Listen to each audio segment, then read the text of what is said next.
Hola, buenas noches, que el Señor les bendiga, qué bendición podernos reunir nuevamente por este medio, que hayan tenido un bendecido lunes y un bendecido inicio de semana.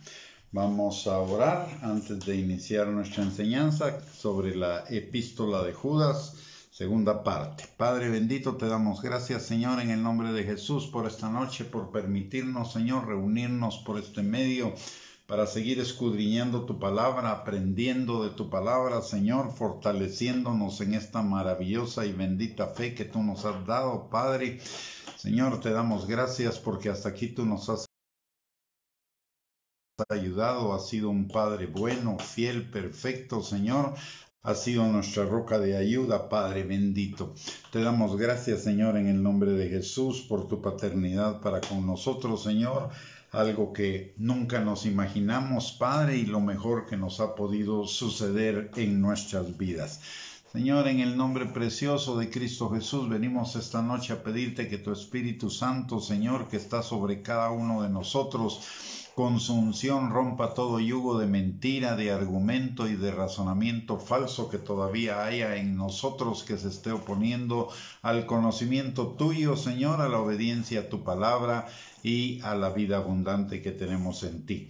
También te pedimos que tu Espíritu Santo abra nuestros ojos, nuestros oídos, pero por sobre todo nuestro corazón, para que tu palabra, Señor, alumbre nuestro entendimiento y sea guardada en nuestro corazón, Señor, y produzca fruto y fruto en abundancia para la gloria de tu nombre. Que no seamos solamente oidores, sino hacedores de tu palabra, Señor. Te lo pedimos, Padre, en el nombre precioso de Cristo Jesús. Amén y amén.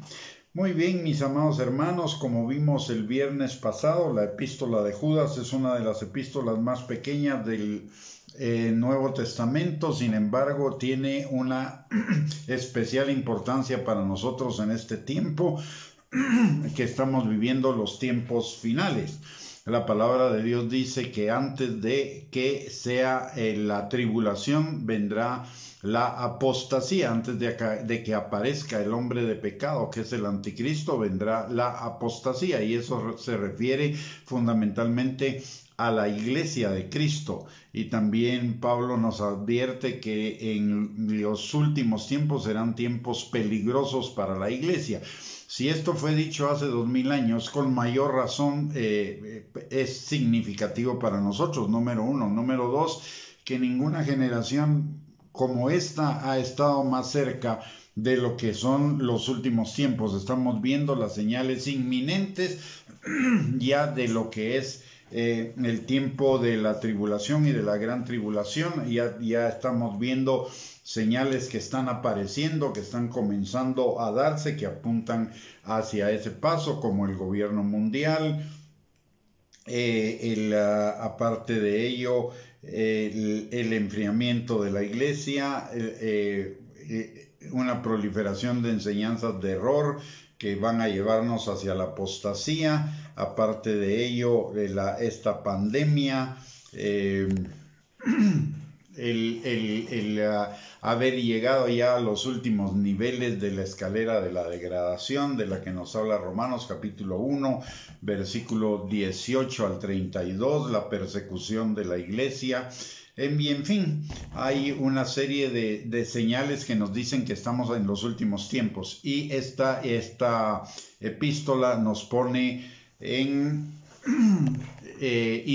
nos da la información para poder detectar y mantenernos firmes en cuanto a la apostasía, así, y además de que nos da instrucciones respecto a ella para que nuestra fe no falte, y además para defender nuestra fe. Perdón. Tanto los profetas del Antiguo Testamento como Jesús, y más cercanamente los apóstoles de Jesús, nos habían advertido y nos advierten en la palabra de Dios que en los postreros tiempos van a haber burladores, es decir, apóstatas de la fe, así como falsos ministros, por lo cual el hecho no solo no debería sorprendernos, sino que además de ello deberíamos estar preparados para no caer en sus trampas. En Judas 17:18 dice: pero vosotros, amados, tened memoria de las palabras que antes fueron dichas por los apóstoles de nuestro Señor Jesucristo, los que os decían, en el postrer tiempo habrá burladores que andarán según sus malvados deseos. Y esa, como mencioné hace un momento, esa advertencia también es para nosotros, por cuanto estamos mucho más cerca de los últimos tiempos que aquellos a quienes fue dirigida la epístola. Por ello, necesitamos estar preparados para poder reconocer los errores, las herejías y las apostasías y apartarnos de ellas por si hubiéramos caído en algo así, o cuidarnos. Y finalmente, si es posible, a los que están en ello, arrebatarlos de sus errores para que vengan a la única y verdadera salvación en Cristo Jesús. La palabra de Dios es para enseñarnos y para instruirnos en todos los aspectos de la vida referentes a la fe y a la vida. Y en estas cosas no son la excepción. La apostasía, el error, la herejía no son la excepción de lo que la Biblia nos va a instruir, principalmente por cuanto esas cosas pueden poner en peligro nuestra fe y pueden poner en peligro nuestra salvación, nuestra vida abundante en Cristo Jesús, más que nuestra salvación, nuestra vida abundante en Cristo Jesús, porque ya hemos dicho que los hijos de Dios, los verdaderos hijos de Dios, van a ser salvos, porque están sellados con el Espíritu Santo. El Señor nos ama tanto que no quiere que ignoremos estas cosas y que estemos protegidos de ellas, así como también nos advierte, nos redarguye, nos corrige en cuanto a los diferentes aspectos que tienen que ver con nuestra vida. Es lo que dice 2 de Timoteo capítulo 3, versículo del 16 al 17. Dice: toda la escritura es inspirada por Dios y útil para enseñar, para redarguir, para corregir, para instruir en justicia, a fin de que el hombre de Dios sea perfecto, enteramente preparado para toda buena obra. Entonces, en primer lugar, necesitamos entender los criterios para definir si una enseñanza es bíblica o no es bíblica. Una primera manera de saber si una enseñanza es bíblica o no es el de que en la Biblia no haya ningún pasaje que la contradiga, limite o balancee. La palabra de Dios dice que todo asunto debe constar en boca de 2 o 3 testigos, pero si hay un testigo en contra, entonces esa enseñanza debe ser revisada, porque no puede haber ninguna contradicción en la palabra de Dios.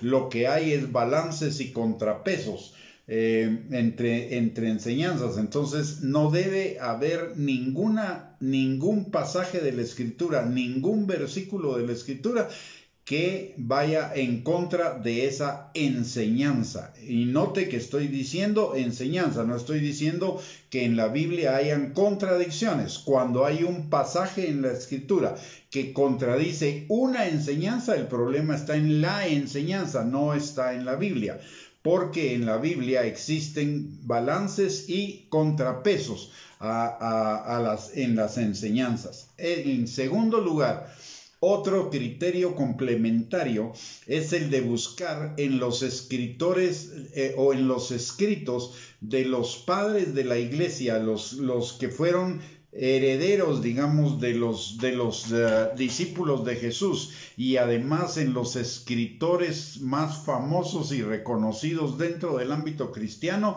si esa enseñanza está contenida en sus escritos. Si no está contenida en esos escritos, esa enseñanza no es parte de la doctrina bíblica. No puede ser que a nosotros se nos esté dando una enseñanza que no se les dio a los antiguos, porque Dios no hace acepción de personas.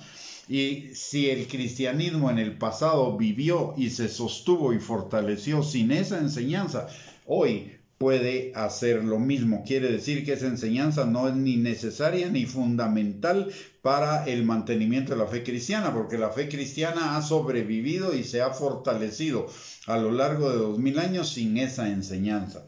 Un tercer criterio para establecer si una doctrina es sana o no es ver si realmente pone a Jesucristo como el centro y el todo de esa enseñanza, o si de alguna manera le resta en algunos de sus atributos de carácter, dentro de los cuales podríamos mencionar invariabilidad, santidad, misericordia, gracia, favor, benignidad, bondad, santidad, verdad, justicia, omnisciencia, omnipresencia, omnipotencia, paciencia, soberanía, etc. Ninguna verdadera enseñanza puede minimizar o ignorar esos atributos de Dios y del Padre y del Hijo y del Espíritu Santo, porque el Señor es íntegro en todos ellos. No usa unos atributos y deja de lado los otros. Él es completo siempre. Y así como Él es íntegro, nosotros también necesitamos serlo en todo aspecto, incluido el importantísimo aspecto de la doctrina en la que creemos y principalmente en la que predicamos. En el Salmo 15, versículo 1 y 2, Dios nos habla de la integridad hacia nosotros, pero Él nunca nos pide nada que Él no haga. Por lo tanto, Él es íntegro en primer lugar, y porque Él es íntegro, entonces nos pide a nosotros esa integridad. Dice en el versículo 15, en el capítulo 15 del libro de Salmos, versículo 1 y 2, dice: Jehová, ¿quién habitará en tu tabernáculo? ¿Quién morará en tu santo monte? El que anda en integridad. Ojo, el que anda en integridad y hace justicia y habla verdad en su corazón. Entonces, esos tres criterios fundamentales nos ayudan a discernir si una enseñanza es bíblica o no es bíblica. También necesitamos entender la diferencia entre lo que es un error, una herejía y una apostasía. Un error es una equivocación en un acto, en un escrito o en un trabajo. Es un juicio, valoración o concepto equivocado que se tenga de una persona, cosa, hecho, principio, ley, estatuto o reglas establecidas y enseñadas en la palabra de Dios, que las minimiza o las falsea o las tuerce. Pero es un error. Ese error puede deberse a ignorancia, inexactitud o a equivocación de los sentidos y de la mente al evaluar una determinada situación o problema. No es que la persona sea malintencionada, pero está equivocada. Luego viene ya la herejía. De un error y otro error, de la suma de varios errores, se forma una herejía. ¿Qué es una herejía? Una herejía es una idea o conjuntos de ideas contrarias a las enseñanzas bíblicas, a la sana doctrina de la palabra de Dios. Y hablemos de la sana doctrina, porque si bien es cierto, es un tema que no se explicita en la Escritura. En los pasajes de la Escritura queda muy claro qué es la sana doctrina. La sana doctrina es la que nos lleva a la búsqueda del arrepentimiento de pecados, de la obediencia a la palabra de Dios y de la santificación. Y ello implica la negación de nosotros mismos para que Cristo sea en nosotros, para que el carácter de Cristo sea formado en nosotros y que manifestemos el fruto del Espíritu. Esa es, en resumen, eso es lo que significa la sana doctrina. Es decir, la sana doctrina nos lleva a la búsqueda de la santificación, a la transformación de nuestro carácter y al arrepentimiento de pecados y la obediencia a la palabra de Dios. Si eso no es el tema principal de una doctrina, es un tema que posiblemente, primero que nada, no es parte de la sana doctrina, por lo tanto no es relevante ni importante. Y en segundo lugar, esa enseñanza puede estar equivocada, porque no está considerando esos aspectos que son los aspectos fundamentales que nos dice la palabra de Dios. Por ejemplo, en cuanto a la santificación, dice como en primera de Pedro capítulo 1, versículo del 13 al 16, dice: como hijos obedientes ustedes sean santos como yo soy santo. Y la palabra en primera de Tesalonicenses capítulo 4 versículo 3 dice que la voluntad de Dios es nuestra santificación. Así que si esas cosas que he mencionado como parte de la sana doctrina no están inmersas en una enseñanza que estemos recibiendo, esa doctrina no es ni relevante ni fundamental en la vida del cristiano, número uno, y número dos, puede ser una doctrina que esté equivocada. Entonces, o una enseñanza que esté equivocada. Una herejía, como ya dije, es una idea o conjunto de ideas contrarias a las enseñanzas bíblicas, a la sana doctrina, nos apartan totalmente de la sana doctrina. Son afirmaciones o posiciones contrarias a los principios, leyes, estatutos y reglas establecidas en la palabra de Dios.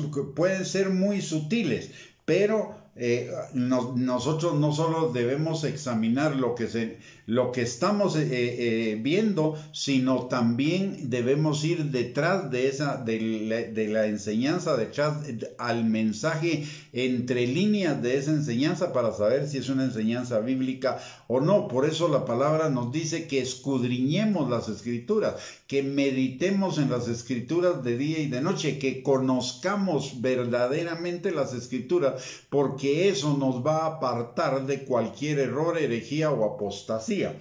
Siguiendo con la herejía, son las creencias, enseñanzas o defensa de opiniones, dogmas o propuestas o ideas contrarias a lo que enseña la palabra de Dios.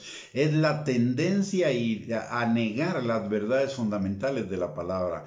La diferencia con el error, entre el error y la herejía, es que el error no es intencional, el error puede ser por ignorancia, pero la herejía ya lleva la intencionalidad de enseñar algo diferente a lo que enseña la palabra de Dios, algo diferente a lo que es la enseñanza de la sana doctrina. Por ejemplo, una cuestión que es evidente en este tiempo es que hay grupos de creyentes o gente que se congrega que no quiere oír nada acerca de salvación, acerca de obediencia, de santidad.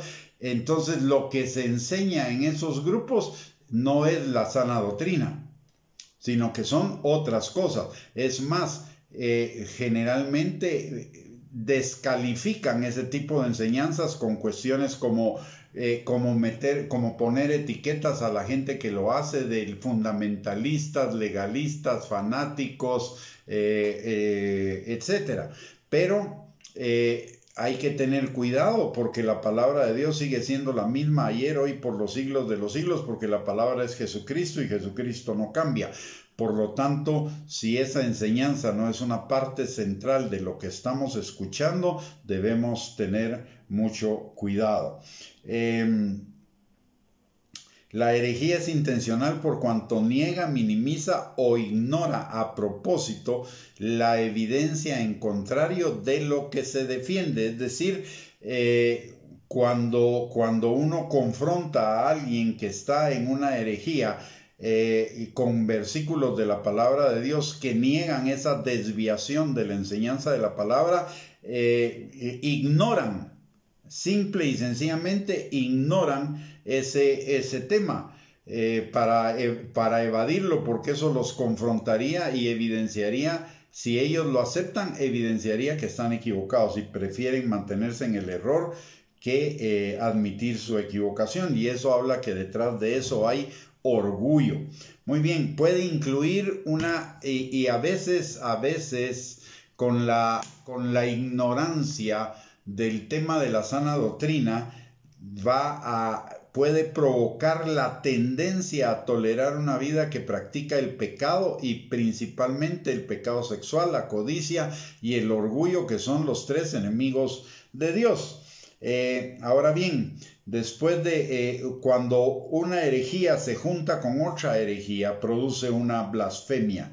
Y la blasfemia es una palabra o expresión ofensiva, de escarnio, injuriosa, mentirosa, que se dice contra Dios o las cosas sagradas. Es una abierta oposición a Dios cuya obra es visible a quien la quiere ver. También es intencional, no es por ignorancia. Incluye de manera decidida y firme una tendencia a una vida pecaminosa en todos los órdenes. De hecho, las personas que caminan en herejías o en apostasía se van a caracterizar porque su vida va a estar manifiestamente llena de pecado. No es que pequen eventualmente, es que viven en el pecado. Por eso no se arrepienten y por eso sostienen esas herejías y esas apostasías, porque es la forma de defender su modo de vida pecaminoso, totalmente pecaminoso. La palabra de Dios dice que por los frutos los conoceremos, pero hay que tener bien claro esto: un árbol bueno da la mayoría de sus frutos buenos y eventualmente da un fruto malo, pero el árbol malo normalmente da solo frutos malos y eventualmente un fruto bueno. Entonces, un fruto malo no nos da derecho a pensar que esa persona está mal. Simple y sencillamente puede ser que todavía no haya llegado el proceso de la transformación del espíritu a esa área de su vida. Pero una persona que peca constantemente y con diferentes pecados, esa persona probablemente es un mal árbol, porque está teniendo una inmensidad de frutos malos. La palabra de Dios acerca de la apostasía y básicamente acerca de la apostasía nos dice lo siguiente, y notemos el proceso aquí. El proceso es gradual, del error a la herejía, de la herejía a la apostasía y de la apostasía a la blasfemia. Dice, porque la ira es Romanos capítulo 1, versículo 18 al 32. Yo le llamo a este pasaje la escalera de la degradación, porque es que la gente va cayendo cada día más y más hondo en el pecado. Dice, porque la ira de Dios se revela desde el cielo contra toda impiedad e injusticia de los hombres que detienen con injusticia la verdad. Porque lo que de Dios se conoce les es manifiesto, pues Dios se lo manifestó. Porque las cosas invisibles de Él, su eterno poder y deidad, se hacen claramente visibles desde la creación del mundo, siendo entendidas por medio de las cosas hechas, de modo que no tienen excusa. Pues habiendo conocido a Dios, no le glorificaron como a Dios, ni le dieron gracias, sino que se envanecieron en sus razonamientos y su necio corazón fue entenebrecido. Error. Profesando ser sabios, se hicieron necios y cambiaron la gloria del Dios incorruptible en semejanza de imagen de hombre corruptible, de aves, de cuadrúpedos y de reptiles. Por lo cual, y aquí ya va la herejía, por lo cual también Dios los entregó a la inmundicia en las concupiscencias de sus corazones, de modo que deshonraron entre sí sus propios cuerpos, ya que cambiaron la verdad de Dios por la mentira.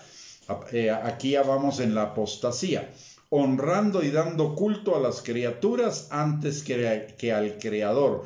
Y esto significa, por ejemplo, sobre lo divino, el cual es bendito por los siglos. Amén. Por esto, Dios los entregó a pasiones vergonzosas, pues aún sus mujeres cambiaron el uso natural por el que es contra naturaleza, y de igual modo también los hombres, dejando el uso natural de la mujer, se encendieron en su lascivia unos con otros, cometiendo hechos vergonzosos, hombres con hombres, y recibiendo en sí mismos la retribución debida a su extravío. Esto ya está en la blasfemia.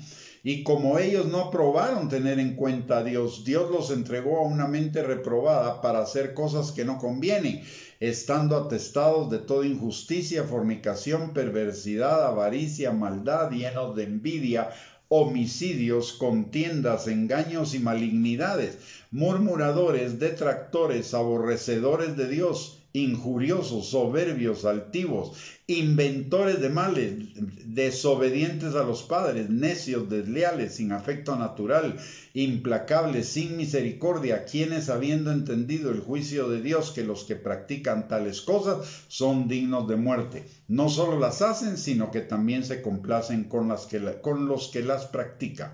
Esto ya es blasfemia. Y si bien es cierto que todo esto es algo que está en el mundo, hay algunas cosas de esas que se disfrazan de cristianas. Por eso debemos aprender a discernir que sí, que no, conforme a la palabra de Dios, porque se disfrazan de cristianas. Aparentan ser cristianos, hablan de Jesús, incluso pueden hablar del Espíritu Santo, pero eso no significa que conozcan al Espíritu Santo. Hoy subía un post al respecto de eso, que no es lo mismo saber y hablar de Dios que conocer a Dios. Y para conocer a Dios significa conocerlo en profundidad, en intimidad, como dice la palabra en Juan capítulo 17, versículo 3. Esta es la vida eterna, que te conozcan a ti, el Padre, y a Jesucristo, a quien tú has enviado. Entonces, estas cosas, y ahí es donde está el peligro que pueden atraer a muchos, estas cosas se pueden disfrazar de cristianas. De hecho, le voy a mencionar dos solo para mencionarle así rápidamente.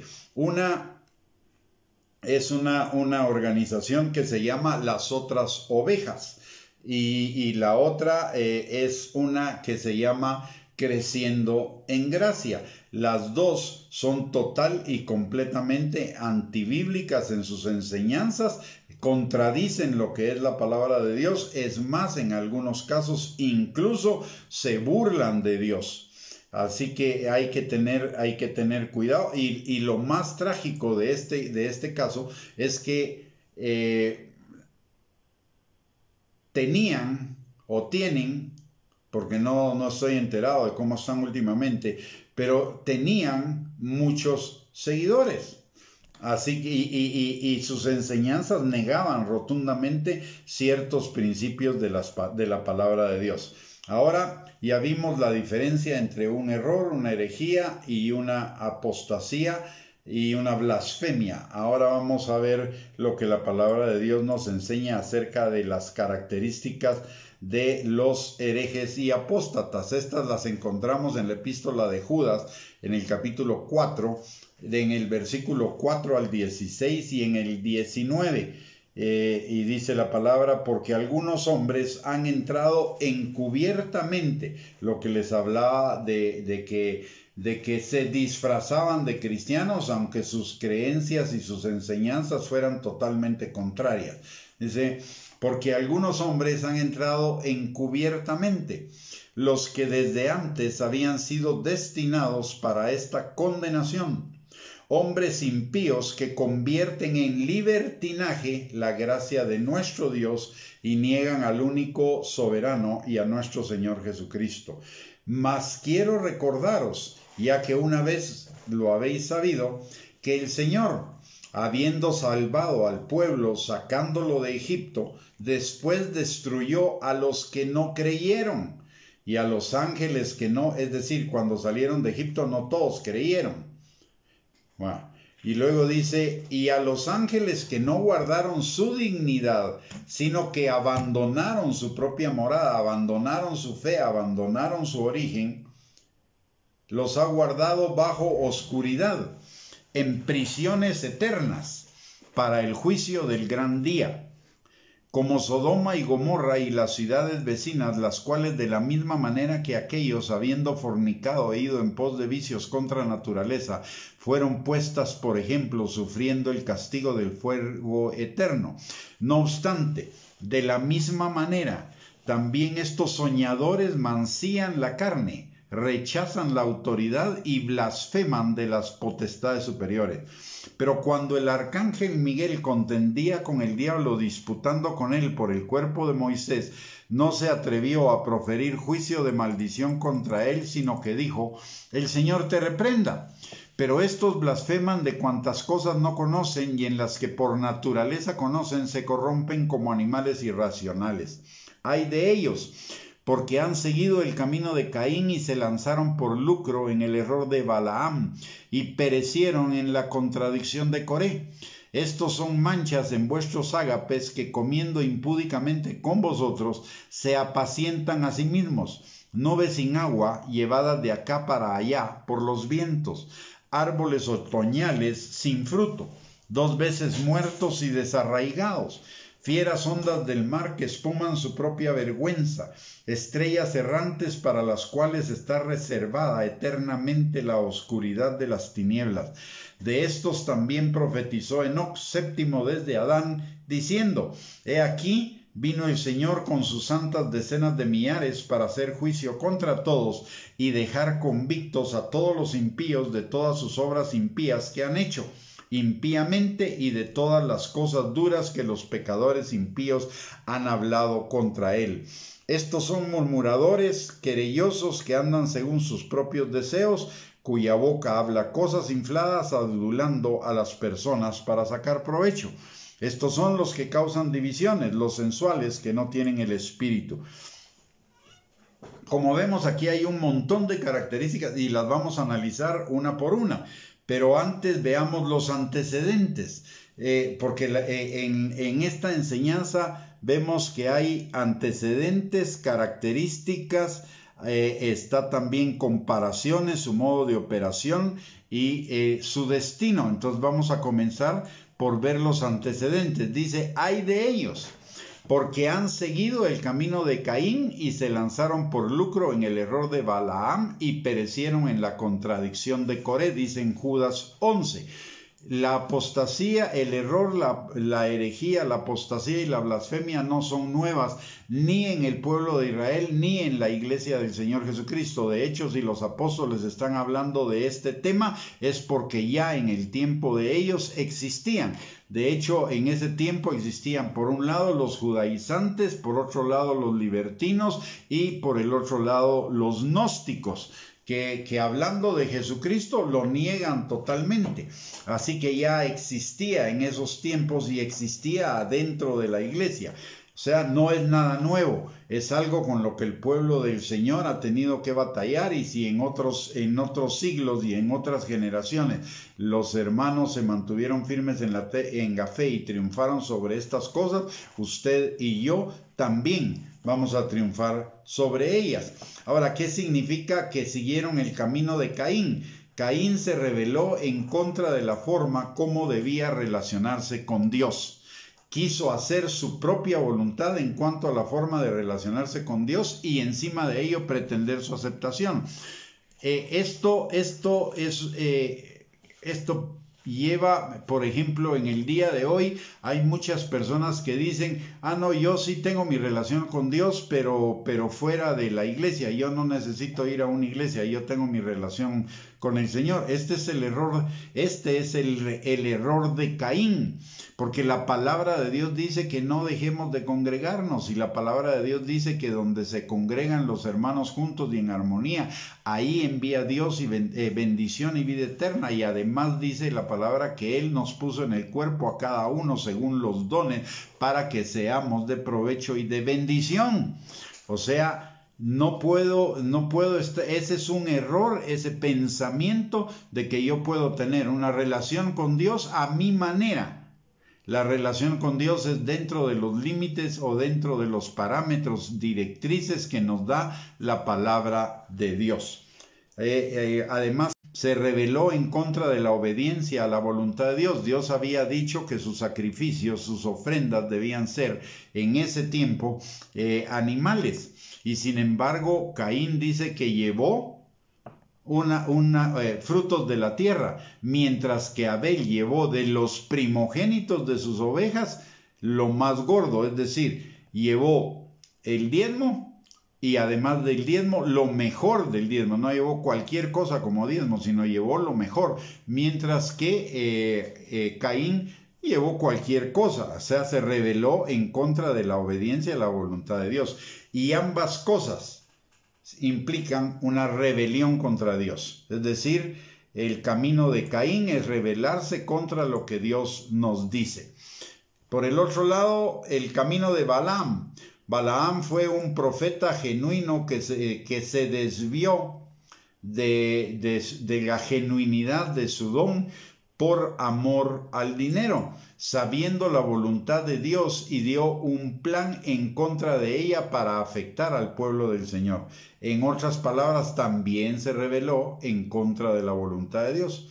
Y Coré se rebeló en contra de las autoridades establecidas por Dios. Él se rebeló en contra de Moisés y en contra de Aarón, que fueron las autoridades que Dios estableció sobre el pueblo de Israel, y sin embargo ellos no aceptaron esa autoridad, y peor aún, habiendo tenido manifestaciones de que Dios estaba respaldando a Moisés y a Aarón. Es lo mismo rebelarse contra la autoridad, es lo mismo que rebelarse en contra de Dios, porque fue Él quien en su soberanía colocó las autoridades, y Dios puede tener dos motivos para colocar una autoridad: para bendecir o para castigo. Y ellos intentaron imponer su propia voluntad, no solo a sí mismos, sino además al pueblo, sobre la voluntad de Dios. Si no se podían someter a quien veían, ¿cómo se iban a someter a Dios a quien no veían? Y Romanos 13, versículo 1 y 2, es muy claro respecto a esto de las autoridades. Dice, y esto es algo que tenemos que tener cuidado,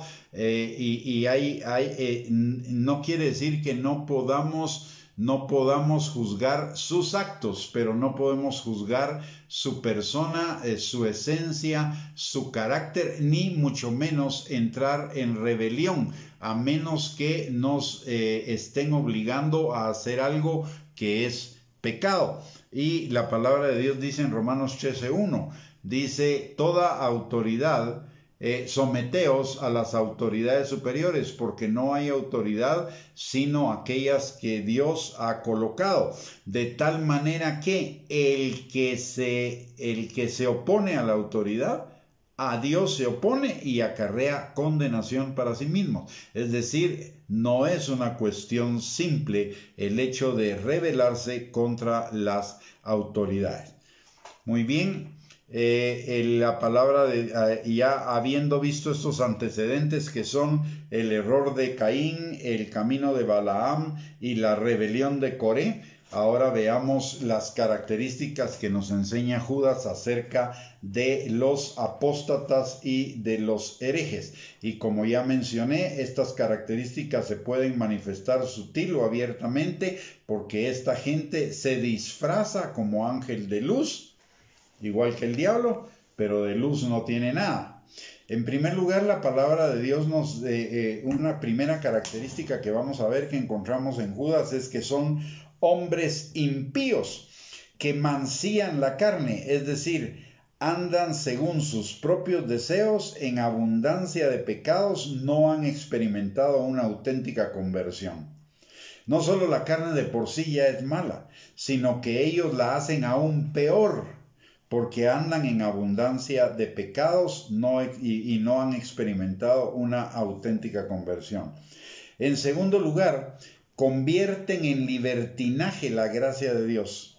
No entienden la verdadera esencia de la gracia, que es una vida en libertad con responsabilidad delante de Dios, delante del prójimo y delante de nosotros mismos. No se trata de, bueno, si es bueno para mí yo lo hago, si no afecto a nadie. ¿Quién dice que no afecto a nadie?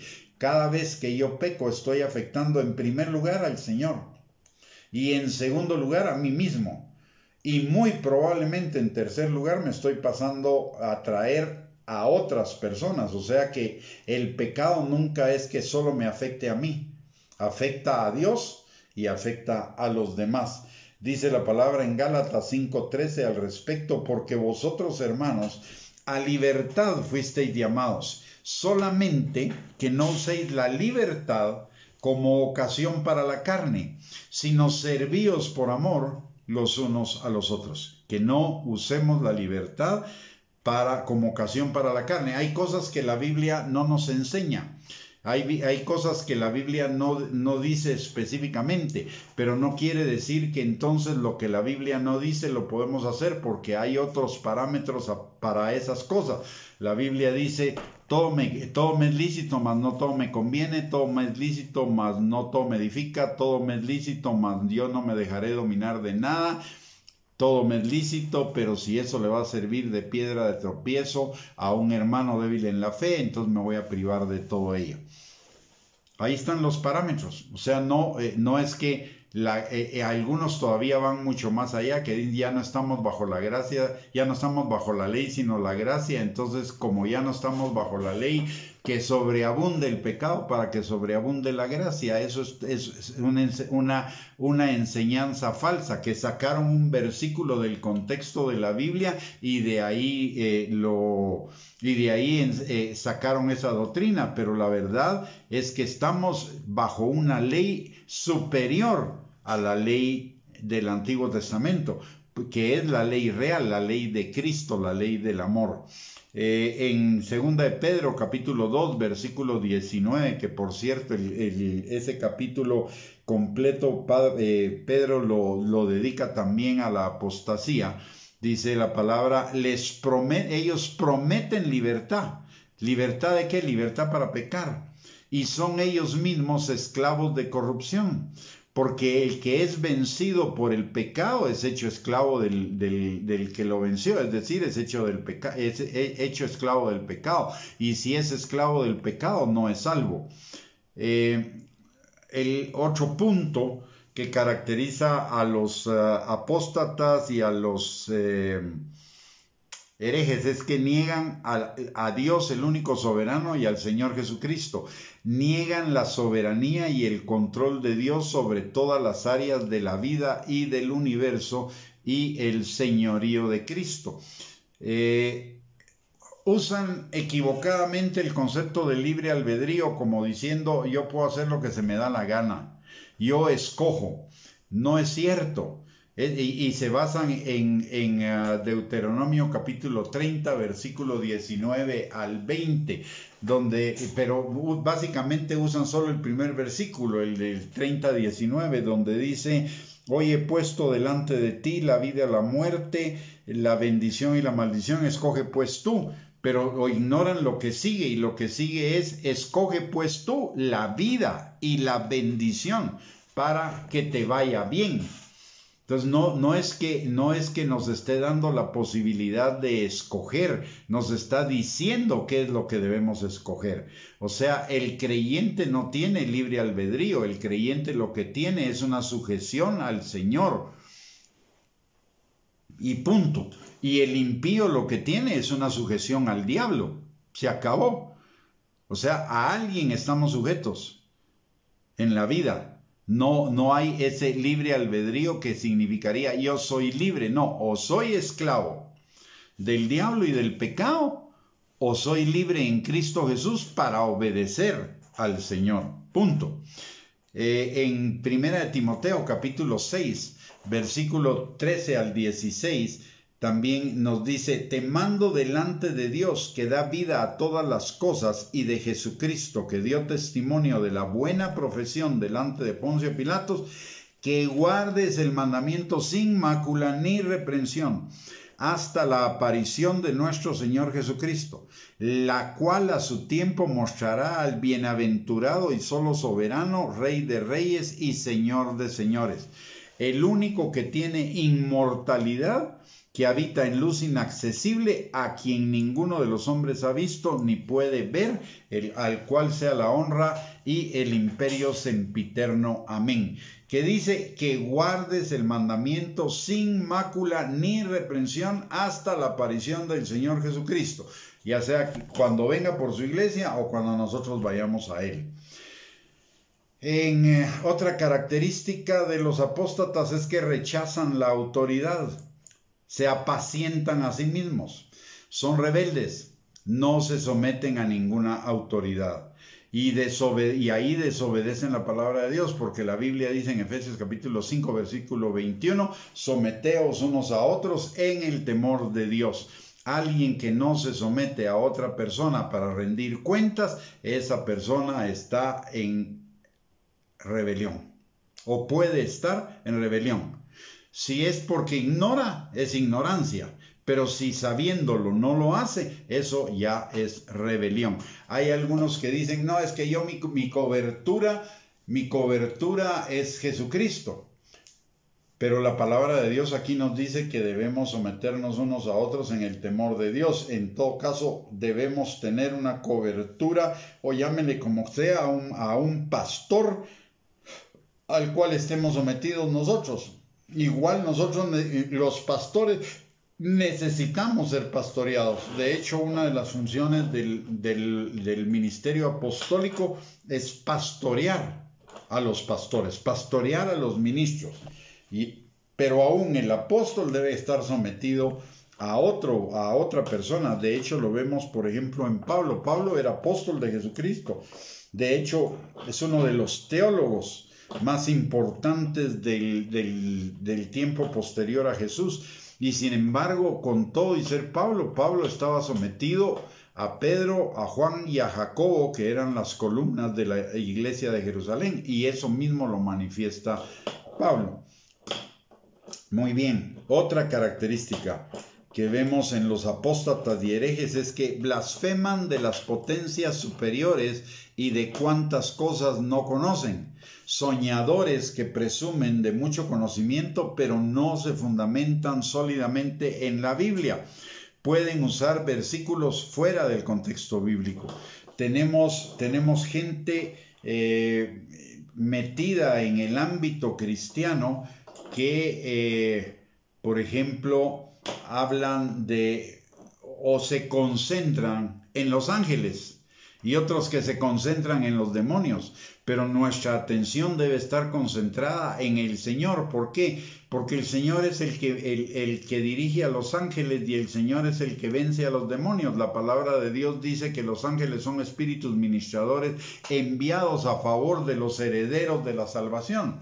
Y en cuanto al diablo, el Señor lo despojó y exhibió públicamente en la cruz del Calvario, triunfando sobre él. Pero hay algunos que piensan que los demonios tienen tanta autoridad como tiene Dios, y eso es minimizar la autoridad de Dios, es minimizar la omnipotencia de Dios, es minimizar la soberanía de Dios, de que Dios tiene el control de todas las cosas.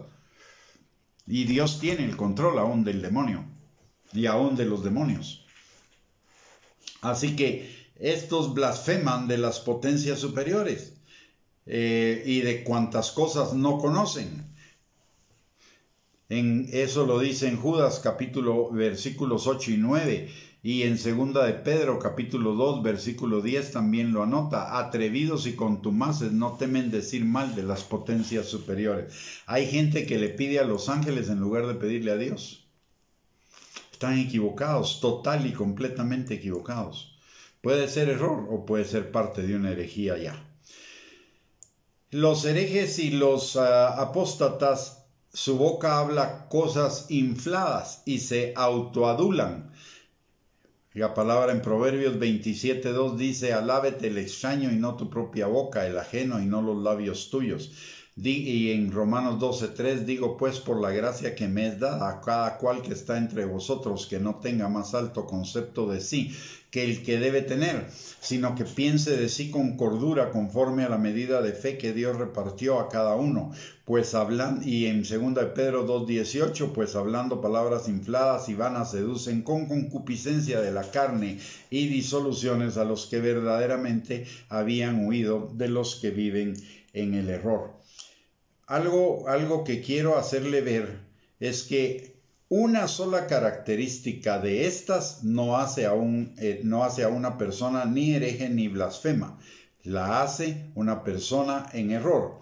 Pero si presenta mientras más características de estas presente, más se puede estar metida en herejía y mientras más en apostasía. No es que por una cosa podamos decir que alguien es hereje, blasfemo o apóstata, pero si manifiesta muchas de estas características, probablemente sí lo sea. Pero no aquí es como aquel dicho que dice que una golondrina no hace verano. Una sola característica no necesariamente implica herejía ni apostasía, sino simplemente puede implicar inmadurez, error, ignorancia, falta de transformación en un área específica de la vida, etc. Así que tenemos que tener mucho cuidado. Además, nosotros no debemos poner etiquetas. Nosotros debemos juzgar lo que las personas dicen y lo que las personas hacen, pero no podemos juzgar el carácter. Para poner una etiqueta, el Señor nos tendría que dar esa instrucción. Deberíamos ser dirigidos por el Señor, y mientras más confirmación tengamos del Señor, muchísimo mejor, porque es delicado estar tachando a hermanos que pueden estar equivocados de ser hijos del diablo, apóstatas, falsos maestros, etcétera, etcétera, etcétera. Hay que tener mucho cuidado. Y hoy en las redes sociales eso está de moda. Tachar a cualquiera que no cree lo mismo que yo creo de esa forma. Tenemos que tener muchísimo cuidado, porque puede ser que estemos levantándonos en contra de un ungido de Dios. ¿Ok? Y al levantarnos en contra de un ungido de Dios, nos estamos levantando en contra de la autoridad de Dios. Y si nos levantamos en contra de la autoridad de Dios, podemos caer en condenación. Cuidado con eso. Luego, otra característica es que en las cosas que conocen las corrompen y se corrompen, es decir, las tuercen a su conveniencia para justificarse su estilo de vida. Dice en Romanos capítulo 1, versículo 21 al 22, pues habiendo conocido a Dios, no le glorificaron como a Dios, ni le dieron gracias, sino que se envanecieron en sus razonamientos y su necio corazón fue entenebrecido. Profesando ser sabios, se hicieron necios. Otra característica que encontramos es la de murmuradores. Cuidado, cuidado, murmuradores. Y generalmente estos murmuradores son contra los ministros de las congregaciones, contra los profetas auténticos de Dios, para ganar adeptos, erosionando la autoridad de los demás. O sea, no es que chismeen de cualquier persona, no. Estos murmuran, chismean, juzgan, acusan, critican a los ministros y principalmente a los profetas. ¿Por qué a los profetas auténticos? Porque los profetas auténticos los pueden desenmascarar y los profetas auténticos los pueden confrontar. La palabra dice en 2 de Samuel capítulo, al respecto de esto, 2 de Samuel capítulo 15 versículos del 1 al 6, hablando de Absalón. Absalón fue una persona que ejemplificó esto. Dice: aconteció después de esto que Absalón, que era hijo de David, se hizo de carros y caballos y 50 hombres que corriesen delante de él, es decir, 50 simpatizantes, 50 adeptos. Y se levantaba Absalón de mañana y se ponía a un lado del camino junto a la puerta de Jerusalén, ¿verdad? Y a cualquiera que tenía pleito y venía al rey a juicio, Absalón le llamaba y le decía: ¿de qué ciudad eres? Y él respondía: tu siervo es una de las tribus de Israel. Entonces Absalón le decía: mira, tus palabras son buenas y justas, mas no tienes quien te oiga de parte del rey. Y decía Absalón: ¿quién me pusiera por juez en la tierra para que viniesen a mí todos los que tienen pleito o negocio, que yo les haría justicia? De esta manera hacía con todos los israelitas que venían al rey a juicio, y así robaba Absalón el corazón de los de Israel.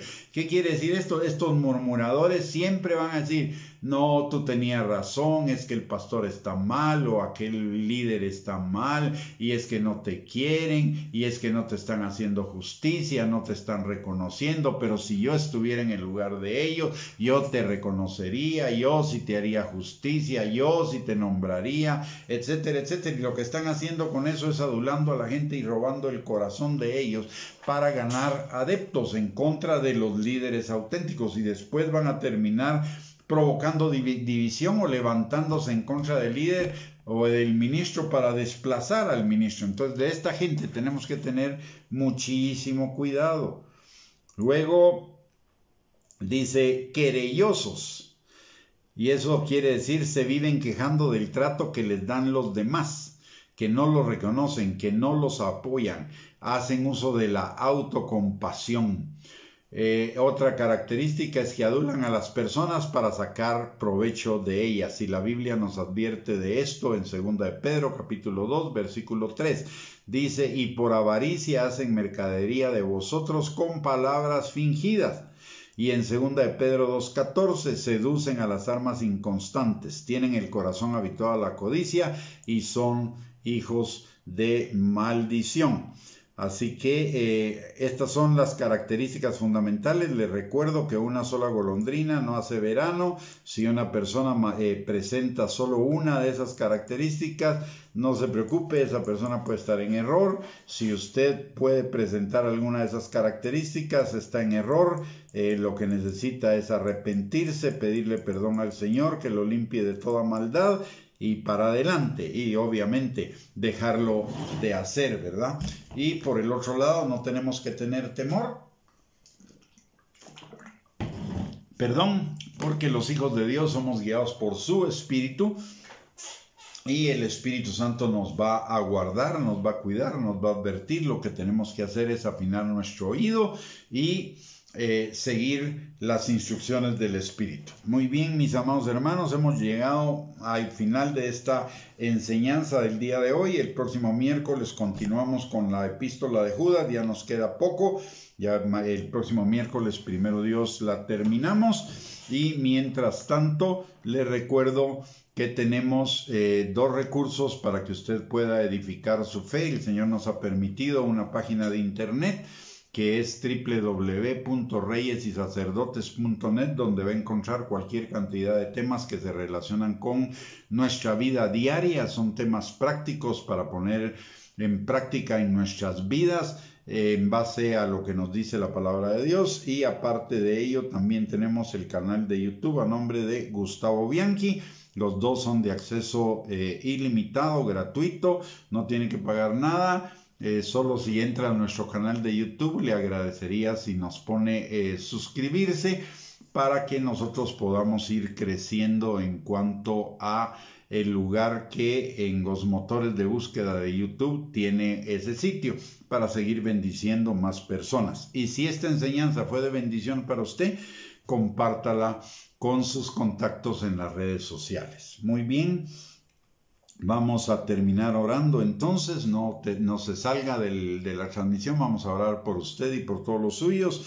Padre bendito, te damos gracias, Señor, en el nombre de Jesús, por esta noche, por habernos permitido, Señor, esta enseñanza, Padre, que nos corrige, nos redarguye, Señor, nos instruye y nos enseña para mantenernos, Señor, en los caminos de la auténtica y verdadera fe bíblica. Padre, en el nombre de Jesús, te pedimos que si alguna de esas características está en nosotros, primero que nada, Señor, te pedimos perdón por ello, nos arrepentimos delante de ti y te pedimos que tú nos limpies de toda maldad, Señor. También, Padre, si hemos caído en juicio, crítica o murmuración a otros y los hemos señalado de falsos ministros, falsos maestros o lo que sea, Señor, te pedimos, Padre, en el nombre de Jesús, que tú nos perdones, nos limpies de toda maldad y que ya no incurramos en esas cosas, Señor. Que tu Espíritu Santo nos guíe en lugar de que nos guíe nuestra carne, nuestra mente, nuestras emociones, Señor. Padre, en esta hora te damos gracias por el privilegio que tenemos de entrar al trono de tu gracia para encontrar misericordia y gracia para el oportuno socorro, y te pedimos que tú nos fortalezcas en medio de esta crisis sanitaria, Señor, que nos guardes a cada uno de nosotros y a nuestras familias de todo mal, del COVID, Señor, y también, Padre, que nuestros ingresos económicos no sean afectados, Padre, que tú sigas supliendo nuestras necesidades conforme a tus riquezas en gloria en Cristo Jesús. Y te pedimos también, Señor, que tu Espíritu Santo que está sobre cada uno de nosotros esté también sobre nuestras familias, sanando, restaurando, liberando, proveyendo, fortaleciendo, Señor, protegiendo, poniendo en alto, Señor, a cada uno de nosotros y los nuestros, Padre. Y por aquellos que están lejos de ti, te pedimos que tu Espíritu Santo con lazos de amor los acerque a ti, Señor, se vuelvan a ti de todo corazón, Señor, en estos tiempos malos, Padre. Te lo pedimos, Señor, en el nombre precioso y poderoso de Cristo Jesús, y oramos, Señor, por todos los enfermos de COVID y por todos los que están en los hospitales con enfermedades terminales o de cualquier otro tipo, Señor, o recuperándose en sus casas. Que tu mano poderosa se extienda a ellos en sanidad, Señor, y que sea un testimonio sobrenatural para que los que no te conocen se vuelvan a ti y los que te conocen, Señor, se acerquen aún más a ti. Te lo pedimos, Padre, en el nombre precioso de Cristo Jesús. Amén y amén. Muy bien, mis amados hermanos, que el Señor les bendiga, les guarde, si Dios lo permite, el próximo miércoles nos volvemos a encontrar y mientras tanto les mando un abrazo y bendiciones para cada uno de ustedes. Y muchas gracias por sintonizarnos. Bendiciones.